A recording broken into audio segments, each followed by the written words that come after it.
ശാസ്ത്രീയ സാമവേദ പഠനം ക്ലാസ് 71 ഉത്തരാർജിതത്തിലെ രണ്ടാമത്തെ അധ്യായത്തിലെ ഖണ്ഡം 1. ഇതിലും സോമവുമായിട്ട് ബന്ധപ്പെട്ട കാര്യങ്ങൾ തന്നെയാണ് പറയുന്നത്. ഇപ്പം നമുക്ക് നേരിട്ട് ഖണ്ഡം 1 പറയുന്ന ഓരോ മന്ത്രങ്ങളിലൂടെ പോകാം. ഋത്വിക്കുകളോട് പറയുകയാണ്, സോമരൂപമായ അന്നത്തെ അഭിമുഖമാക്കിക്കൊണ്ട്, സോമത്തെ മുൻനിർത്തിക്കൊണ്ട് ഇന്ദ്രനെ നിങ്ങൾ നല്ലവണ്ണം സ്തുതിക്കുക. ഇന്ദ്രൻ എന്ന് പറയുന്നത് ഏതൊരു യജ്ഞത്തെയും പൂർത്തീകരിക്കുന്ന ഒരു ബലമാണ്, ഒരു ശക്തിയാണ്. സയൻസിലൂടെ നമ്മളൊരു യജ്ഞം ചെയ്യുമ്പോൾ സയൻസിൽ നിന്ന് വരുന്ന ഒരു പ്രേരക ശക്തി നമ്മൾ കൊടുക്കുന്ന ഇൻപുട്ടിനെ ഔട്ട്പുട്ടാക്കിയിട്ട് മാറ്റും.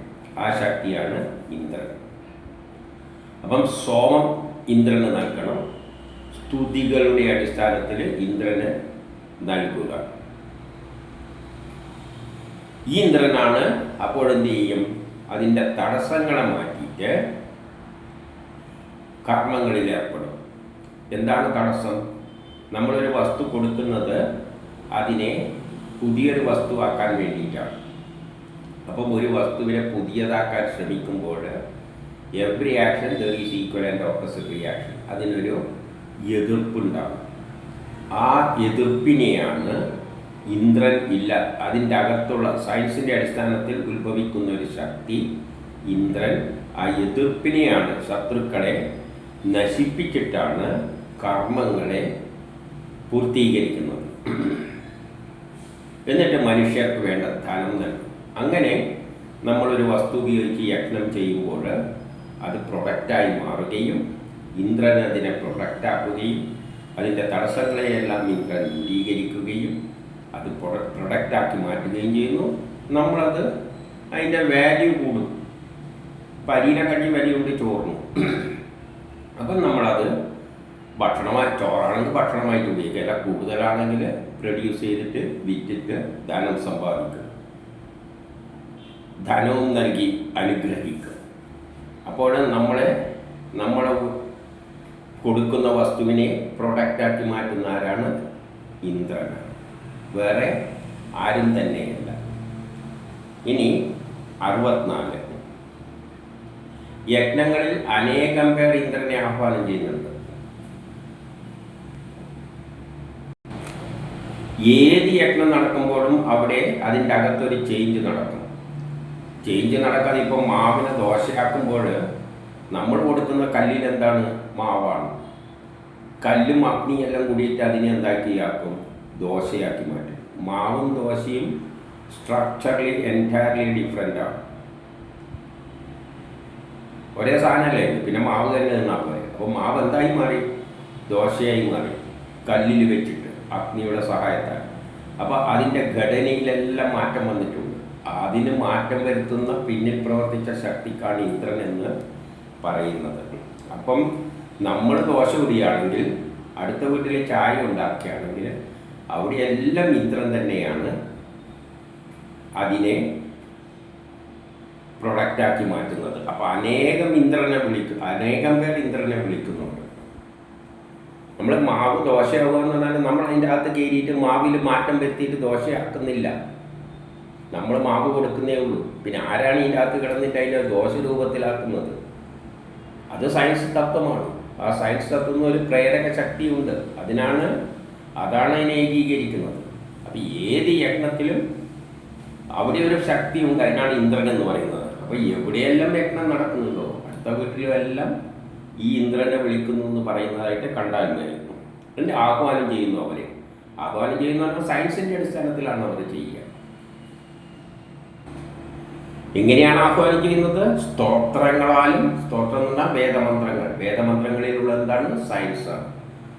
ശാസ്ത്രങ്ങളാലും സയൻസാണ്. പുറത്തുള്ള സയൻസ് ആയാലും വേണ്ടിയില്ല, വേദമന്ത്രങ്ങളിൽ പറയുന്ന സ്തോത്രങ്ങളും സയൻസ് തന്നെയാണ്. അതിലാണ് സ്തുതിക്കേണ്ടത്. ആ തത്വം അനുസരിച്ചാണ് ചുടേണ്ടത്. ഇപ്പം നമ്മൾ ദോശ ഇടാൻ വേണ്ടിയിട്ട് മാവ് ഒഴിച്ചു കൊടുത്തിട്ട് അരിമാവ് കൊഴിച്ചെന്ന് വെച്ചിട്ട് ആ കല്ലോട് അല്ലെങ്കിൽ കല്ലിലുള്ള ഇന്ദ്രനോട് ഇതിനെ ചോറാക്കി തരുക എന്ന് പറഞ്ഞാൽ ഇന്ദ്രൻ അത് ചെയ്യാൻ പറ്റില്ല. അപ്പോൾ ശാസ്ത്രത്തിൻ്റെ അടിസ്ഥാനത്തിൽ, സയൻസിൻ്റെ അടിസ്ഥാനത്തിൽ ഇന്ദ്രൻ ചെയ്യുകയുള്ളൂ. അപ്പോൾ ആ നിലയിലെല്ലാം ചെയ്യുന്ന ഇന്ദ്രനെ ആരാധിക്കാൻ യോഗ്യനാണ്. അദ്ദേഹത്തെ സ്തുതിക്കണം. അപ്പം അങ്ങനെ ഒരു ശക്തിവിശേഷം അവിടെ ഉണ്ട്. അതാണ് നമ്മൾ കൊടുക്കുന്ന വസ്തുവിനെ പ്രൊഡക്റ്റാക്കി മാറ്റുന്നത്. ആ ശക്തിവിശേഷമാണ് ഇന്ദ്രൻ. അത് മനസ്സിലാക്കണം എന്നാണ് പറയുന്നത്. നമ്മളിന്ന് പഠിക്കുമ്പോൾ സിസ്റ്റം എന്നെല്ലാം പറയും. നമ്മൾ ഇൻപുട്ട് കൊടുക്കുന്നു, സിസ്റ്റം അതിനെ ഔട്ട്പുട്ട് ആക്കുന്നു എന്ന് പറയും. നമ്മളും അത്തരത്തിൽ തന്നെയാണ് അപ്രോച്ച് ചെയ്യുന്നത്. ഇവിടെ വേദം അതിന് ഇന്ദ്രൻ എന്ന പേരിലാണ് കൈകാര്യം ചെയ്യുന്നത്. ഇനി 65 അപ്പം ഇന്ദ്രനെ സ്തുതിച്ചാൽ ഇന്ദ്രൻ പശുക്കളെ എല്ലാം നമുക്ക് നൽകും എന്ന് പറയും. സ്തുതിക്കുന്നവർക്ക് നൽകും എന്ന് പറയുന്നത്. എന്താണ് പശു? പശു എന്ന് പറഞ്ഞാൽ സ്തുതിച്ച പശുവിനെ തരുക എന്ന് പറഞ്ഞാൽ നമ്മൾ സാധാരണ പശുവായിട്ട് എടുക്കാം. പക്ഷേ വേദത്തിൽ പശു എന്ന് പറയുന്നത് ഉൽപ്പന്നമാണ്, പ്രൊഡക്റ്റാണ്. പണ്ട് പശുവായിരുന്നു ധനം. എന്തുൽപ്പാദിപ്പിച്ചാലും ധനം പശുവായിട്ടാണ് കണക്കാക്കിയിരുന്നത്. അതുകൊണ്ടാണ് പശുവിനെ ധനമായിട്ട് കാണാം. എന്ത് കർമ്മം ചെയ്യുമ്പോഴും കിട്ടുന്ന ധനത്തെയാണ് പശു എന്നതുകൊണ്ട് ഉദ്ദേശിക്കുന്നത്. അല്ലെങ്കിൽ പശുവായിട്ടും എടുക്കാം. അല്ലെങ്കിൽ സയൻസിലോട്ട് പോകുമ്പോൾ അത് ഇലക്ട്രോണാണ്, വൈദ്യുതിയാണ്. അപ്പോൾ സ്തുതിക്കുന്നവർക്ക് ഇലക്ട്രോണുകളാണ് അത് നേടിത്തരുന്നത്. ഏത് പ്രവർത്തനം നടത്തുമ്പോഴും അതിൻ്റെ അകത്ത് ഇലക്ട്രോണാണ് പങ്കെടുക്കുന്നത്. അതുകൊണ്ട് ഇലക്ട്രോണെ നേടിത്തരുന്നു. ആര് സ്തുതിച്ചാലും ഇലക്ട്രോണെ നേടിത്തരുന്ന, അല്ലെങ്കിൽ പശുക്കളെ നേടിത്തരുന്ന ഇന്ദ്രൻ നമുക്കും പശുധനം നൽകി അനുഗ്രഹിക്കട്ടെ എന്നാണ് പറയുന്നത്. അപ്പോൾ പശുധനം എന്ന് പറഞ്ഞാൽ ഔട്ട്പുട്ട് ധനമായിട്ട് കാണണം. പശു എന്ന ധനം ഇന്ന് പശുവല്ലായിട്ടല്ല, ഇന്ന് നോട്ട് ആയിട്ടാണ്, ഡോളർ ഇങ്ങനെയെല്ലാം.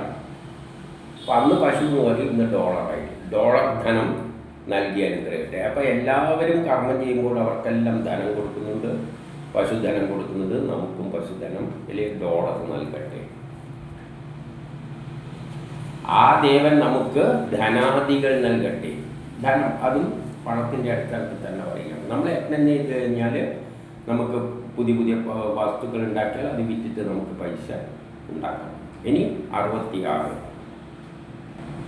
അവൻ ഹരി എന്ന അശ്വം ചേർന്നവനാണ്. അശ്വം എന്ന് പറയുന്നത് കുതിരയാണ്. കുതിരേനെ നമ്മൾ കുതിര ശക്തിയായിട്ട് കാണണം, ബലം, ഫോഴ്സ്.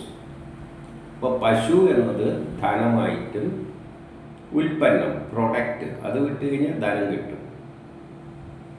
അശ്വം എന്നത് കുതിര അല്ലെങ്കിൽ കുതിരശക്തി, ബലം. നമ്മൾ ചിലപ്പോഴെല്ലാം സോമം കൊടുക്കുന്നതിന് വേണ്ടിയാണ്, ബലം കിട്ടാൻ വേണ്ടിയിട്ടാണ്. ഇപ്പോൾ റോക്കറ്റിൽ സോമം കത്തിക്കുന്നത് എന്തിനാണ്? സോമാണ് കൊടുക്കുക. അപ്പം കത്തുമ്പോൾ റോക്കറ്റ് അങ്ങ് പൊന്തും. അപ്പോൾ അവിടെ ബലമാണ് കിട്ടുന്നത്. അപ്പോൾ അശ്വത്തോട് ചേർന്നവനും സോമം പാനം ചെയ്യുന്നവനും അവൻ നമ്മളീ കൊടുക്കുന്നത് അതാണ് എടുക്കുക. അരിയും വെള്ളവും കൊടുത്തു കഴിഞ്ഞാൽ അത് ആ ഇന്ദ്രൻ എടുക്കും, എന്നിട്ട് നമുക്കിട്ട് പോകുന്നത്. അപ്പോൾ സോമം പാനം ചെയ്യുന്നതിനും അവരെന്ത് ചെയ്യുന്നു? നമുക്ക് സന്തോഷവും ആനന്ദവും നൽകും. അപ്പം നമ്മൾ കൊടുക്കുന്ന സോമം അതെടുത്തിട്ട് നമുക്ക് ആനന്ദവും സന്തോഷവും നൽകും. ഏത് രൂപത്തിൽ? ധനരൂപത്തിൽ, പ്രൊഡക്റ്റ് രൂപത്തിൽ, അന്നരൂപത്തിൽ. അതിന് നമ്മൾ എന്ത് വേണം? സ്തോത്രങ്ങൾ ഉച്ചരിക്കുക. പക്ഷേ സയൻസിൻ്റെ അടിസ്ഥാനത്തിൽ നമ്മൾ യജ്ഞങ്ങൾ ചെയ്യണം, അത് നിർബന്ധമാണ്. 67 ഇന്ദ്രന് വേണ്ടി സ്തോതാക്കളിൽ നിന്നും നല്ല മന്ത്രങ്ങൾ, സ്തുതികൾ ഉയർന്നുകൊണ്ടിരിക്കുന്നു. അപ്പം ഇന്ദ്രൻ എപ്പോഴും കൊടുക്കേണ്ടത് ശാസ്ത്രതത്വങ്ങൾ. അപ്പം ഇവിടെ എല്ലാം ശാസ്ത്രത്തിൻ്റെ പ്രാധാന്യമാണ് പറയുന്നത്. ചോറ് വെക്കുന്നുണ്ടെങ്കിൽ അതിനൊരു ശാസ്ത്രമുണ്ട്, ചായ ഉണ്ടാക്കാൻ അതിൻ്റേതായ ഒരു ശാസ്ത്രമുണ്ട്. അത്തരത്തിലെല്ലാം കൊടുത്താലേ ചായയാവുള്ളൂ. അപ്പോഴാണ് ഇത് ഇന്ദ്രൻ അതിനെ ചായ ആക്കുന്നതും സാമ്പാറാക്കുന്നതും ചോറാക്കുന്നതുമെല്ലാം, അല്ലെങ്കിൽ കൃത്രിമ റബ്ബറാക്കുന്നതും TV ആക്കുന്നതും എല്ലാം. ഏത് പ്രൊഡക്ഷനും സ്തുതിയുടെ സയൻസിൻ്റെ അടിസ്ഥാനത്തിൽ ചെയ്തുകൊണ്ടേയിരിക്കും. അപ്പോൾ അതുകൊണ്ട് ശ്രോതാവോട് പറയുന്നു, ആരെന്ത് യജ്ഞം ചെയ്യുമ്പോഴും നിങ്ങൾ സ്തുതികൾ ഉയരട്ടെ, നിങ്ങളിൽ നിന്നും സ്തുതികൾ ഉയരട്ടെ, ഇന്ദ്രനെ തൃപ്തിപ്പെടുത്തുന്ന ശാസ്ത്രതത്വങ്ങൾ ഉയരട്ടെ. ആ തരത്തിൽ ഞങ്ങളും ഉച്ചരിക്കുന്നു. അപ്പോൾ ആരെല്ലാം യജ്ഞം ചെയ്യുന്നുണ്ടോ അവരെല്ലാം സയൻസിൻ്റെ അടിസ്ഥാനത്തിൽ ചെയ്തു കഴിഞ്ഞാൽ ആ സയൻസ് തത്വത്തിൽ നിന്ന് വരുന്ന ഒരു ബലമാണ് ഇന്ദ്രൻ. ആ ബലം ആ വസ്തുവിനെ പുതിയ പ്രൊഡക്റ്റ് ആക്കിയിട്ട് നമുക്ക് നൽകും. ഇനി 68 ഇവിടെ ഇന്ദ്രനോട് പറയുകയാണ്, നീ ഞങ്ങൾ നൽകുന്ന അന്നം സ്വീകരിക്കുക. അതിൻ്റെ അന്നം നമ്മുടെ അന്നമല്ല, നിനക്കുള്ള അന്നം നമ്മൾ നൽകുന്നു. ഉദാഹരണമായിട്ട് ചോറ് വെക്കാനാണെങ്കിൽ ഇന്ദ്രന് അല്ലെ അഗ്നിക്ക് നമ്മൾ അർപ്പിക്കേണ്ടത് അരിയും വെള്ളവുമാണ്, അതിൻ്റെ ഭക്ഷണമാണത്. അപ്പം അന്നം, നിനക്കുള്ള അന്നം നീ സ്വീകരിക്കുക. ഞങ്ങളുടെ ഗോക്കളെയും സ്വീകരിക്കുക. ഗോക്കൾ എന്ന് പറയുമ്പോൾ വൈദ്യുതി ചിലപ്പോൾ നമ്മൾ ഉപയോഗിക്കും, ഇലക്ട്രോണുകൾ ഉപയോഗിക്കും. ചിലപ്പോൾ കർമ്മം ചെയ്യാൻ വേണ്ടിയിട്ട് നമ്മൾ വൈദ്യുതി കടത്തിവിടും. പല പ്രവർത്തനങ്ങളിലും ഹൈഡ്രജനും ഓക്സിജനും കൂട്ടിച്ചേർക്കണ്ടെങ്കിൽ അല്ലെങ്കിൽ വിഘടിക്കണ്ടെങ്കിൽ നമ്മൾ വൈദ്യുതി കടത്തിവിടും. അപ്പോൾ വിഘടിക്കും. ചിലതിന് കൂടിച്ചേരാൻ വൈദ്യുതി കടത്തിവിടും. അതാണ് വൈദ്യുതി. ഇലക്ട്രോണിൻ്റെ ഫ്ലോ ആണ്. ആ ഇലക്ട്രോണിൻ്റെ ഫ്ലോവിനെയാണ് ഗോക്കൾ എന്ന് പറയുന്നത്. അപ്പം നമ്മൾ ഗോക്കളെ സ്വീകരിക്കുകയും കൂടാതെ എല്ലായിടവും നിറഞ്ഞു നിൽക്കുന്ന അങ്ങേക്കാൾ ഇത് നൽകുന്നത്. അങ്ങ് എവിടെയുണ്ട്? എവിടെയെങ്കിലും അന്വേഷിച്ചിട്ട് ഇന്ദ്രനെ നോക്കിയിട്ട് കണ്ടെത്തേണ്ട ആവശ്യമൊന്നുമില്ല. എല്ലായിടവും ഉണ്ട്. ചോറ് വെക്കണ്ടെങ്കിൽ അരിയും വെള്ളവും ഇന്ദ്രനെ നോക്കിയിട്ട് കൊണ്ട് കൊടുക്കേണ്ട ആവശ്യമൊന്നുമില്ല. എവിടെ വെച്ച് ചോറും അരിയും വെള്ളവും കൊടുത്തു കഴിഞ്ഞ് കത്തിച്ചു കഴിഞ്ഞാൽ ഇന്ദ്രൻ അവിടെ എത്തും. എല്ലായിടവും നിറഞ്ഞെടുക്കുന്ന ഇന്ദ്രൻ ഞങ്ങൾക്ക് വേണ്ടി സ്വർണം ആഗ്രഹിക്കുകയും സ്വീകരിക്കുകയും. സ്വർണം എന്ന് പറയുമ്പോൾ ധനം. നമുക്ക് വേണ്ടി ധനം ആഗ്രഹിക്കുന്നു. അപ്പോൾ ഈ കൊടുത്ത വസ്തുവിനെയെല്ലാം അത് ധനമാക്കി തരും. ആർക്ക് വേണ്ടി? നമുക്ക് വേണ്ടി. പിന്നെ ഇന്ദ്രൻ അത് നമുക്ക് തരും, ധനമായിട്ട് തരും.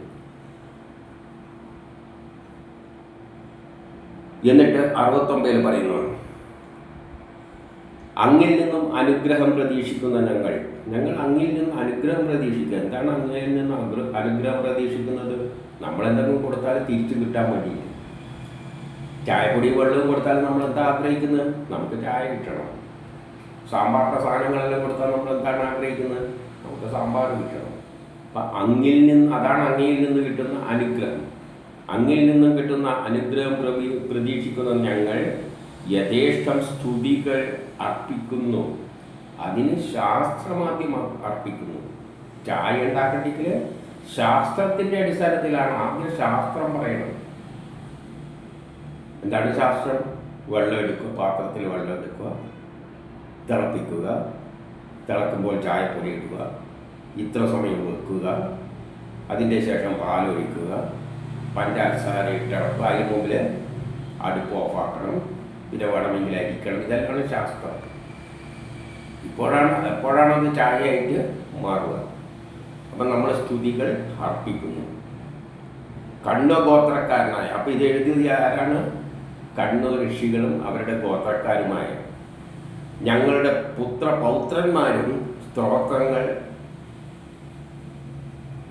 അർപ്പിക്കുന്നത് അങ്ങേക്കാണ്.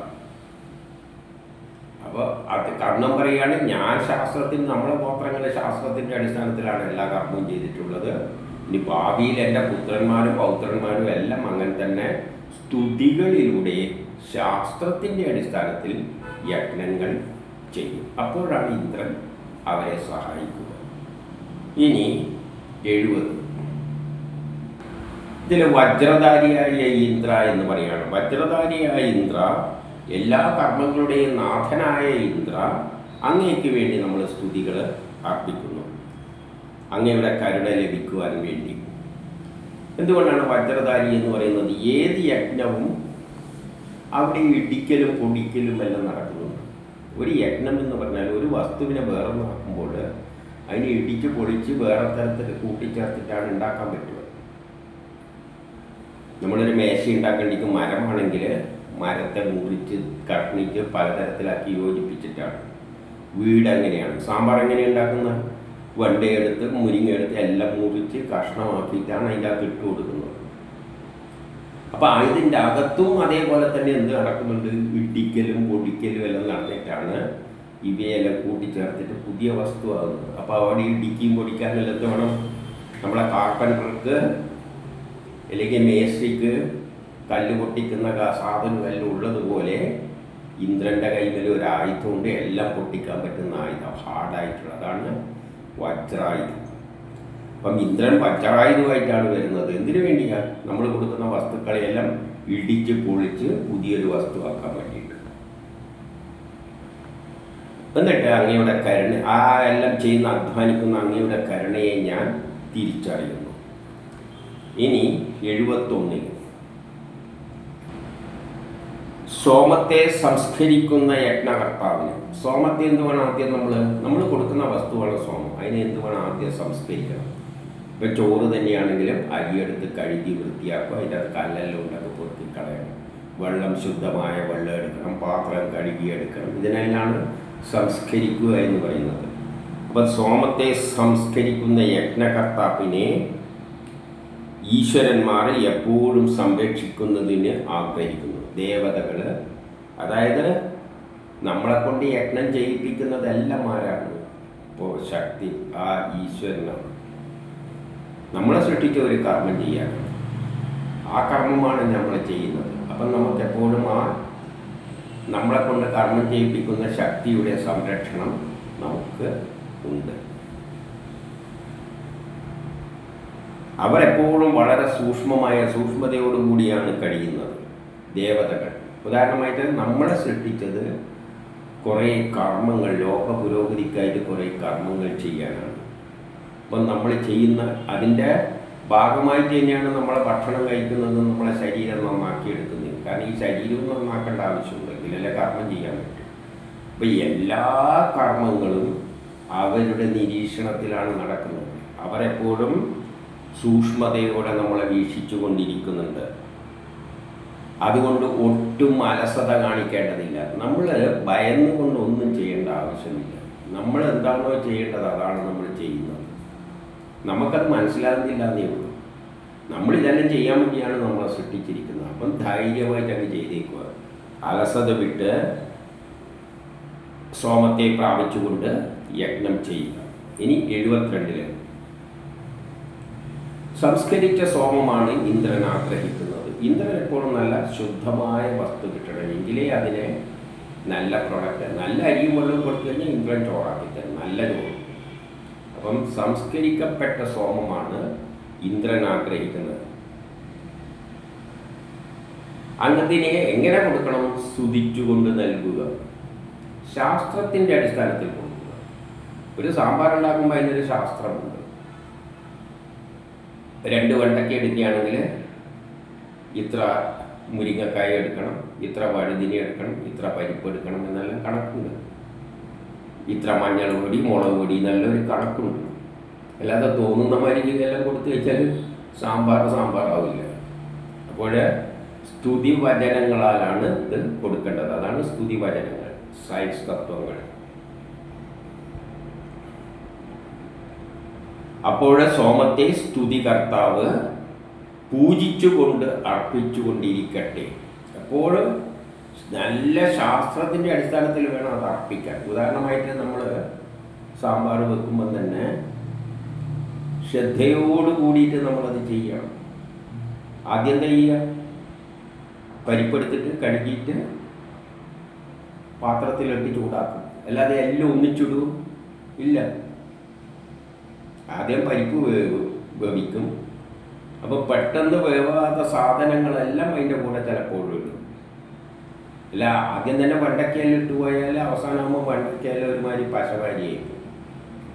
അപ്പോൾ ശ്രദ്ധയോടുകൂടി യജ്ഞകർത്താവ് പൂജിച്ചുകൊണ്ട് അർപ്പിച്ചുകൊണ്ടിരിക്കട്ടെ എന്ന് പറയുകയാണ്.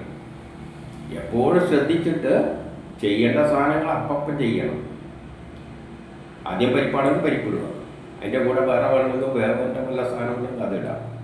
ഇത് കുറേ വെന്ത് കഴിയുമ്പോഴാണ്, ഒരു സമയത്തുമ്പോഴാണ് ചിലപ്പോൾ മറ്റുള്ളതെല്ലാം ഇടുക. അതിനെല്ലാം ഒരു കണക്കുണ്ട്.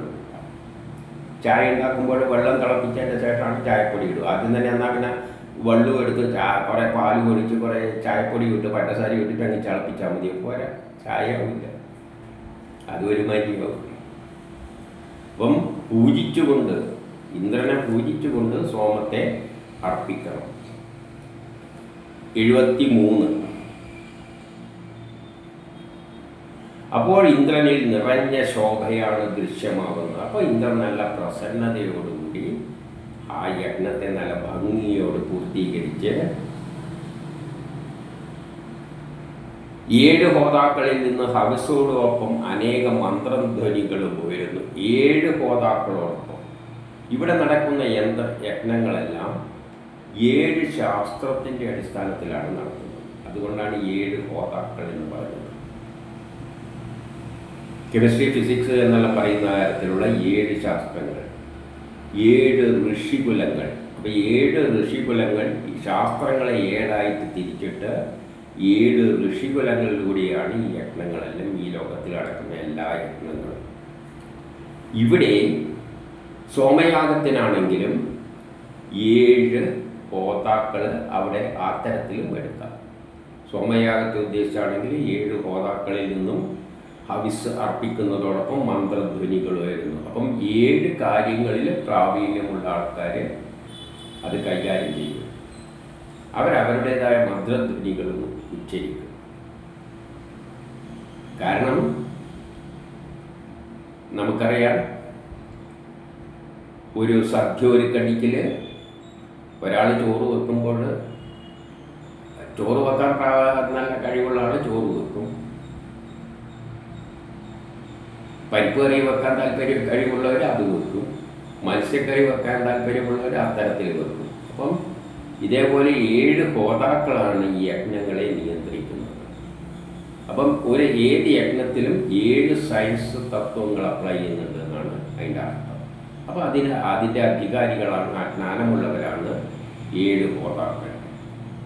അവർ 7 തരത്തിലുള്ള മന്ത്രധ്വനികളും ഉയരും. സംസ്കരിച്ചെടുത്ത സോമത്തിന് വേണ്ടി അവർ എന്ത് ചെയ്യും? എന്നിട്ട് ഈ 7 പേരും കൂടി ഇന്ദ്രനെ വിളിക്കും. ഇന്ദ്രനാണ് ആ സോമത്തെ അലമ്പിനെ സ്വീകരിച്ചിട്ട് അങ്ങ് ആകാശത്ത് കൊണ്ടുപോയിട്ട് മഴ പെയ്യിപ്പിക്കുന്നത്. അല്ലെങ്കിൽ വേറെ എന്തെങ്കിലും ഉൽപ്പന്നങ്ങൾ ഉണ്ടാക്കുകയാണെങ്കിൽ ഇന്ദ്രൻ വന്നിട്ട് അതിനെ നമുക്ക് വേണ്ട സാധനമാക്കി മാറ്റും. 74.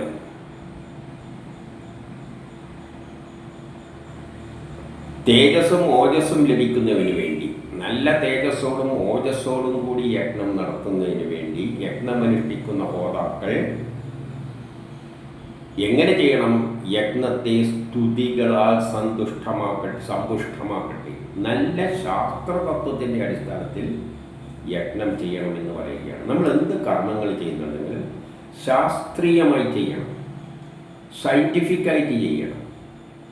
ചെയ്യുന്ന ഭക്ഷണം പ്രിപ്പയർ ചെയ്യുന്നതാണെങ്കിലും എന്ത് നിസ്സാര കാര്യമാണെങ്കിലും ചെയ്യുമ്പോൾ സയൻറ്റിഫിക്കായിട്ട് ചെയ്യണം, ശാസ്ത്രീയമായിട്ട് ചെയ്യണം.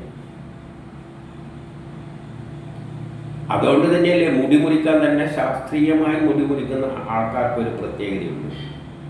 നമ്മൾ ഏത് ബാർബർ ഷോപ്പിൽ പോയാലും അവർ ചെയ്യുന്ന ആ മുടി മുറിക്കുന്നത് ഒരേ ശൈലിയിലായിരിക്കും. ആദ്യം തന്നെ വന്നു കഴിഞ്ഞാൽ അവർ ഒരു തുണിയെല്ലാം ഒന്ന് കുടഞ്ഞ് ഇങ്ങനെ പിടിച്ചിരുത്തി കാഴ്ചയിലാക്കി എവിടെ പോയാലും എന്നിട്ടോ ആദ്യം ഒന്ന് ചീർപ്പെടുത്ത് ഒന്ന് ആക്കും, പിന്നെ വടിക്ക് പല സ്പ്രേ അടിക്കും, തലയിൽ കുറച്ച് വെള്ളം അടിക്കും. അതിൽ ഇപ്പം അത് കാണുന്നില്ല, പണ്ടെല്ലാം അതുണ്ടായിരുന്നു. എന്നിട്ട് ഒന്ന് ചീകും. എന്നിട്ട് പിന്നെ ഇവിടെ കാണു തുടങ്ങും. അല്ല, ആദ്യം തന്നെ ഇവിടുന്ന് മുറിക്കില്ല, ഇത് അവസാനമാണ് ഇത് തുടങ്ങുക. എന്താ ആദ്യം ഇവിടെ മുറിച്ചിട്ട് പിന്നെ ഇങ്ങോട്ടേക്ക് പോയാൽ പോലെ എന്താ ഉണ്ടാകുന്നത്? There is A procedure. എന്തിനും അതിൻ്റേതായ സമീപിക്കേണ്ട ഒരു രീതിയുണ്ട്. ആ രീതിയിൽ തന്നെ ചെയ്യണം. അതാണ് സ്തുതികൾ. അത്തരത്തിൽ ചെയ്യുമ്പോഴാണ് ഇന്ദ്രൻ ആ യജ്ഞങ്ങൾ ഭംഗിയായിട്ട് പൂർത്തീകരിക്കുക.